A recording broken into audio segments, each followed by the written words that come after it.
नमस्कार साथियों, मैं दीपराज एक बार पुनः अपने चैनल पे आपका स्वागत करता हूं। आपसे आग्रह है कि आपको अगर वीडियो पसंद आता है तो चैनल को सब्सक्राइब करें, वीडियो को लाइक शेयर करें। आज का विषय है हिमाचल प्रदेश विश्वविद्यालय द्वारा आयोजित किया जाने वाला बीएड एंट्रांस, जो कि 27 तारीख को है। उसके लिए अंतिम के कुछ दिन बाकी बचे हुए हैं, तो उसके लिए क्या स्ट्रेटजी अपनाएं।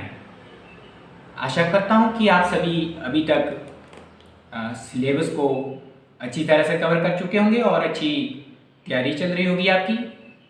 तो अंतिम दिनों में साथियों क्या स्ट्रेटजी अपनाएं। कुछ लोग नई किताबें लेना शुरू करते हैं और किताबें पकड़ लेते हैं, उनको पढ़ना शुरू करते हैं। कुछ लोग पुराने को पढ़ते हैं, कुछ लोग प्रैक्टिस करते हैं, तो कुछ अपने अपने सभी के कुछ और तरह के तरीके रहते हैं। तो कुछ तरीके मैं आपको सुजेस्ट करना चाहूँगा। तो सबसे पहला, मैं उम्मीद करता हूँ कि आप अभी तक सिलेबस तो कवर कर चुके होंगे। तो पहला जो काम है आपका वो है इम्पोर्टेंट जो बिंदु है उनको बार बार रिवाइज करना। खासकर फैक्चुअल जो मटेरियल है, डेट्स हैं, कुछ नेम है, कुछ और है जो याद नहीं रहता है, आप लंबे समय तक उसको दिमाग में रिटेन नहीं कर पा रहे हो, उसको बार बार पढ़ो, ज़्यादा से ज़्यादा उस पर रिविज़न करो। रिविज़न की बहुत महत्ता रहती है। विदाउट रिविज़न आप ऐसे फैक्ट डेट दिमाग में रिटेन नहीं कर सकते, इसलिए आपको ये बहुत ज़रूरी रहता है। दूसरा ये है कि रिविज़न के साथ साथ आप प्रैक्टिस करें। आप मॉक लगाएं, किसी साइट पे देखें या यूट्यूब चैनल पे देखें जहाँ पे मॉक की प्रैक्टिस करवाई जा रही है। आप मॉक लगाएं, ज़्यादा से ज़्यादा मॉक लगाएं। मॉक से आपका एक्यूरेसी रेट थोड़ा ना थोड़ा ज़रूर बढ़ता है, ये मैंने देखा है। उसके साथ आप प्रीवियस ईयर के पेपर जो होते हैं, प्रीवियस ईयर के पेपर जो हैं, वैसे तो आप लोग इतने समझदार हैं कि देख चुके होंगे। अगर किसी ने बाय द वे गलती से नहीं देखे तो अभी देखें। प्रीवियस ईयर के पेपरों का बहुत इम्पोर्टेंट प्रोमिनेंट रोल रहता है। प्रीवियस ईयर पेपर देके उनको सॉल्व करें। ये नहीं करें कि कोई प्रश्न देखा और उत्तर पढ़ा और खत्म, नहीं, ये गलत तरीका है। प्रीवियस ईयर का क्वेश्चन पढ़े, उसके 4 ऑप्शन देखें। आपको सिर्फ ये पता नहीं होना चाहिए कि सही आंसर क्या है, आप ये भी पता करने की कोशिश करो कि जो और ऑप्शनें दी है वो किस परिप्रेक्ष्य में दी गई है।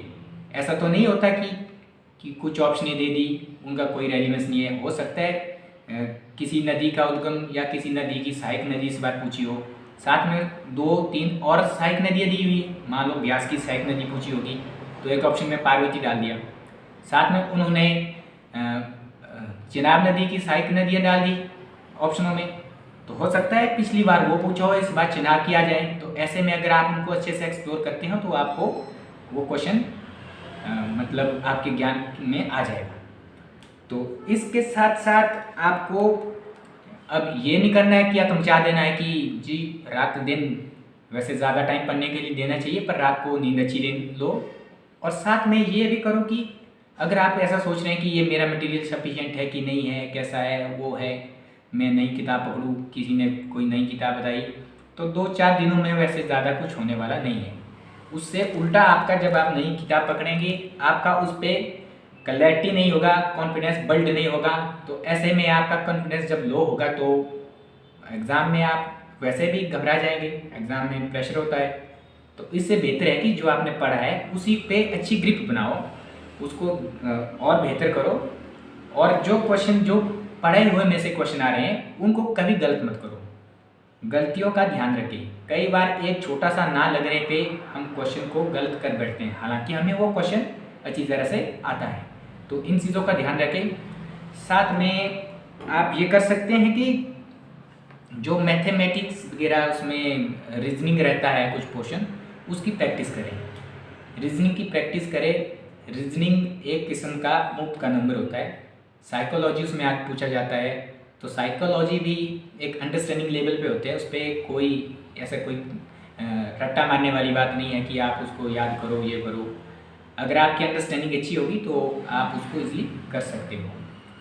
तो इन चीज़ों पे ध्यान रखें। बाकी ग्रामर का भी आप थोड़ा ध्यान रखें, क्योंकि ग्रामर भी उसमें आता है तो उस पर थोड़ा ध्यान रखें। बाकी रिवीजन करें, रिवीजन और प्रैक्टिस का बड़ा अहम रोल है। ज़्यादा गुमराह ना हो, अब नई किताबें ज़्यादा ना पकड़े, क्योंकि उससे आपको फिर कॉन्फिडेंस गिर जाएगा और फिर ऐसे में पेपर करना टफ हो जाता है। बाकी शांत रहे, शांत दिमाग से काम करें, अच्छे से पेपर को सॉल्व करने की कोशिश करें और साथ में शांत रहें, और कुछ ना कुछ बेहतर ही होगा। धन्यवाद।